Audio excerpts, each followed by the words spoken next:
Hello प्यारे दोस्तों, नमस्कार। मैं Ravi sir, Ravi chemistry coaching में आपका स्वागत है। चलिए एक बार फिर से क्लास 9 के फर्स्ट क्लास लेकर आए हैं। केमिस्ट्री लेक्चर 1 और केमिस्ट्री का ये सारे क्वेश्चन है जो फर्स्ट चैप्टर से रिलेटेड है। फर्स्ट चैप्टर का नाम है हमारे परिवेश के पदार्थ। चलिए जानते हैं कि क्वेश्चन क्या है। करेंगे हमारे परिवेश के पदार्थ, फर्स्ट चैप्टर है केमिस्ट्री का, क्लास 9 का। चलिए सबसे पहले पूछा है पदार्थ किसे कहते हैं। पदार्थ, ठीक है।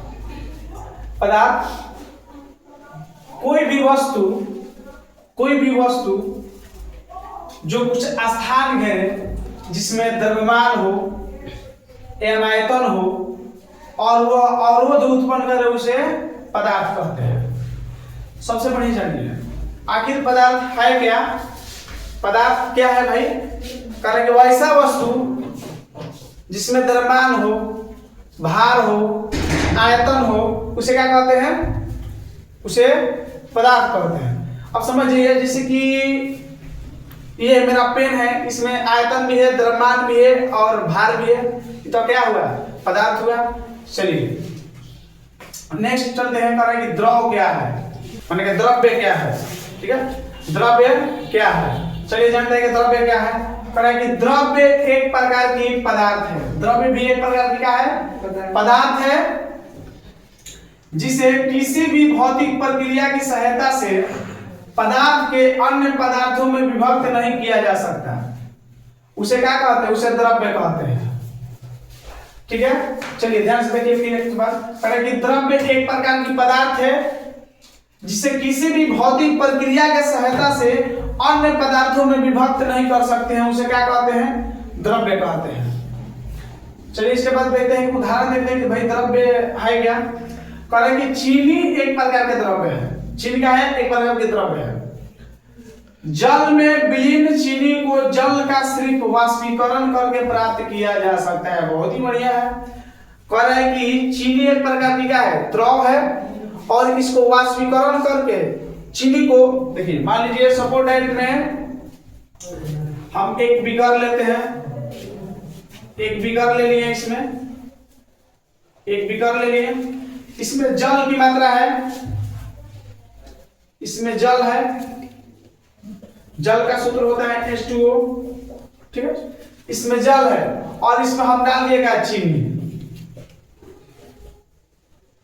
इसमें हम डाल दिएगा चीनी, डाल दिए। और जल में जब हम चीनी डाल दिए और इसको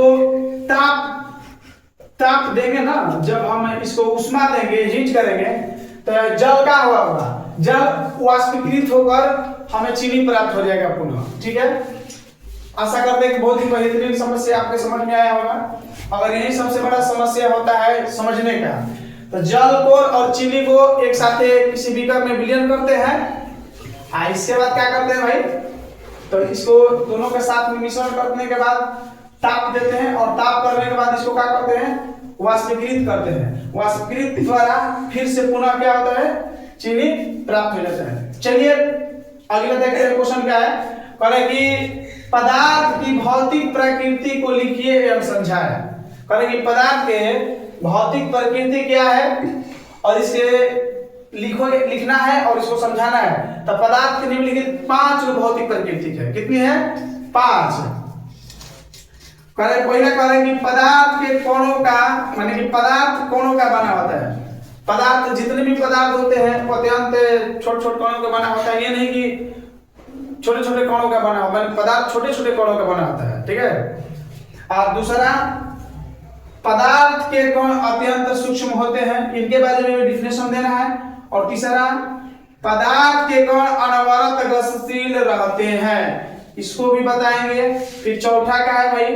पदार्थ के कोण एक दूसरे को आकर्षित करते हैं। और पांचवा कह रहे हैं कि पदार्थ के कोण के बीच रिक्त स्थान होता है। पदार्थ के कोण के बीच क्या होता है? रिक्त स्थान होता है। ठीक है, पदार्थ के कितने प्रकृति होते हैं? तो 5। कौन कौन? पदार्थ के कोण, जो पदार्थ होता है वो कोणों का बना होता है। दूसरा, पदार्थ के कोण अत्यंत सूक्ष्म होते हैं। और तीसरा, पदार्थ के कोण अनवरत गतिशील रहते हैं। और चौथा, पदार्थ के कोण एक दूसरे को आकर्षित करते हैं, यानी कि एक दूसरे को खींचते हैं।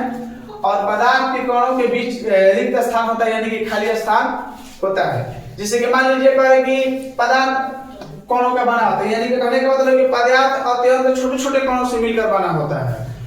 ठीक है, जैसे ठोस है, ठोस वैसा वस्तु अब कुछ जिसका आकार एवं आयतन दोनों निश्चित हो, उसे क्या कहते हैं? ठोस कहते हैं। ठीक, जिसे दूसरा क्या कह रहे हैं कि पदार्थ अत्यंत सूक्ष्म कणों से बने होते हैं। ये सारे डेफिनेशन आपको समझाएंगे। चलिए पहले इसको स्क्रीनशॉट ले लीजिए, फिर इसके बाद अगली वीडियो में फिर समझा रहे हैं नेक्स्ट टॉपिक क्या है। चलिए तो देखते हैं क्वेश्चन 1 क्या है। 5 को प्रकृति आपको बताया था पदार्थ के। चलिए देखते हैं पदार्थ कणों का बना होता है, यानी कि पदार्थ किसका बना होता है? तो कणों का बना होता है। अब देखिए पदार्थ कणों का कैसे बनाता है कि एक बीकर लेते हैं, मान लीजिए हमने एक बीकर लिए, क्या लिए? एक बीकर लिए। ठीक है, एक बीकर लेते हुए और उसमें कुछ पानी डाल देते हैं। चलिए इसमें हम पानी डाल दे रहे हैं, इसमें हम जल डाल दिए।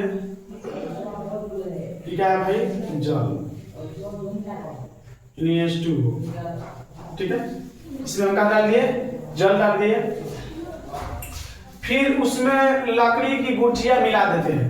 लकड़ी की गुठियां डालते हैं। चलिए मान लीजिए कि चम्मच से हम लकड़ी की गुठियां डालते हैं, चम्मच से लकड़ी के गुठियां मिला देते हैं, जिससे पता चलता है कि लकड़ी की गुठियां चीनी और चीनी जल के बराबर आयतन विस्थापित कर देता है। मान लीजिए कि इसमें चीनी भी डाल देते हैं और लकड़ी की गुठियां भी डालते हैं। इसमें डाल दिया हम क्या? एक में मान लीजिए डाल दिया हम लकड़ी की गुठियां। अब चलते दूसरा क्या बताते हैं। दूसरा का चित्र में समझिए आप। पहले नंबर तो जल हिले हैं, इसमें जल है। फिर इसके बाद एक चम्मच से मैंने क्या डाला? चीनी। पहले हमने जल डाला, फिर दूसरा बार में हमने क्या डाला? चीनी डाला और फिर तीसरा बार लकड़ी के गुठियां डाला। मान लीजिए कोई भी डाल दिए। फिर इसमें हम लकड़ी की क्या डाले?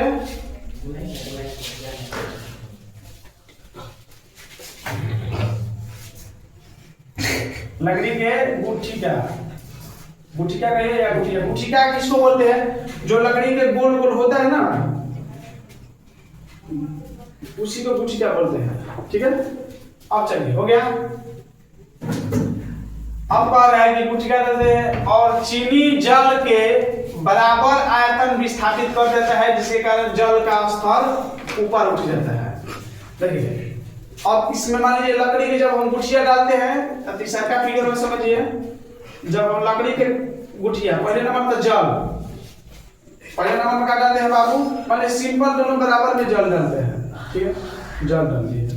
ये हमारे यहाँ तक क्या है? जल है। यहाँ से यहाँ तक जल है। ठीक, और दूसरा है इसके बाद हम लकड़ी के गुठिया डाले। अब एकरा में हम क्या डाले? लकड़ी के गुठिया। ठीक है, तो गोल बिंदु का होता है लकड़ी के गुठिया। ठीक है, यहाँ से यहाँ तक हमने लकड़ी के गुठिया डाल दिया। फिर कह रहा है कि इसमें चीनी डाली है। अरे भाई गजब खतरनाक, इसमें हम चीनी डाल दिए। चीनी ऐसा ही होता है भाई साहब। चीनी डाल दी, इसमें क्या डाल दिए? चीनी डाल दिए। और चीनी अगर तीनों का मिश्रण करते हैं, फर्स्ट स्टेप में जल लेते हैं और उसमें लकड़ी के गुठिका डालते हैं, और दूसरा स्टेप में क्या करते हैं? जल लेते हैं, लकड़ी की गुठिका और चीनी डालते हैं, गुठिका। और तीसरा स्टेप में क्या करते हैं भाई? पहला स्टेप देख लीजिए, दूसरा और तीसरा स्टेप में क्या करते हैं? जल तो होइबे करता है और साथ में क्या होता है? लकड़ी की गुठिका होता है, इसके बाद चीनी। जब ये तीनों का एक साथ हम क्या करते हैं? क्रिया करते हैं, तीनों के एक साथ क्रिया प्रक्रिया करते हैं, तो भाई साहब हमें क्या प्राप्त होता है? हमें देखते हैं कि जल का जो स्तर होता है वो ऊपर उठ जाता है। कहाँ होता है? जल के स्तर, यानी कहे का मतलब होता है रसगुल्ला। ध्यान से देखिए, जल का स्तर ऊपर। कहाँ? ऊपर आसमान में नहीं, बीकर के ऊपर है। ऊपर उठा हुआ क्या होता है, दिखाई देता है, उठा हुआ दिखाई देता है। हाँ तो चलिए क्वेश्चन नंबर 2 को देखते हैं। क्वेश्चन नंबर 2 क्या है, करें कि पदार्थ के कण अत्यंत सूक्ष्म होते हैं। करें कि पदार्थ के कण क्या होते हैं, अत्यंत सूक्ष्म होते हैं। पदार्थ के कण इतने सूक्ष्म होते हैं कि इनकी कल्पना भी नहीं की जा सकती। इसे निम्नलिखित कार्यकलाप द्वारा आसानी से समझाया जा सकता है।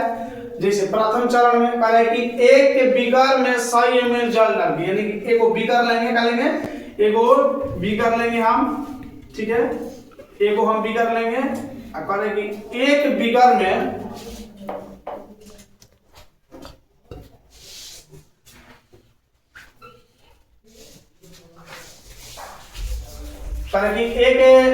एक बीकर में 100 ml जल लेकर उसमें कॉपर सल्फेट की कुछ रावा घुला ले।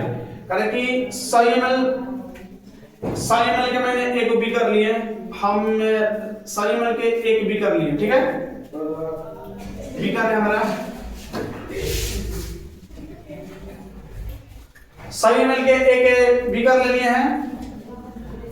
इसमें क्या डाले हैं, कॉपर सल्फेट जल, इसमें क्या डाले हैं भाई, तो copper sulphate CuSO4। Copper sulphate का सूत्र क्या होता है, CuSO4, यानी कि कॉपर सल्फेट, ठीक है।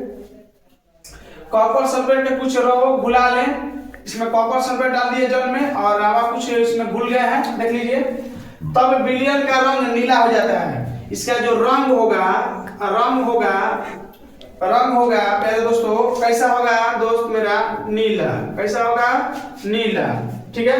अब चलिए दूसरा चरण में देखते हैं। दूसरा चरण क्या है, द्वितीय चरण कह रहा है कि प्रथम चरण से प्राप्त नीले विलयन में से 10 ml विलयन ले, यानी कह रहा है कि एक और बीकर बनाओ।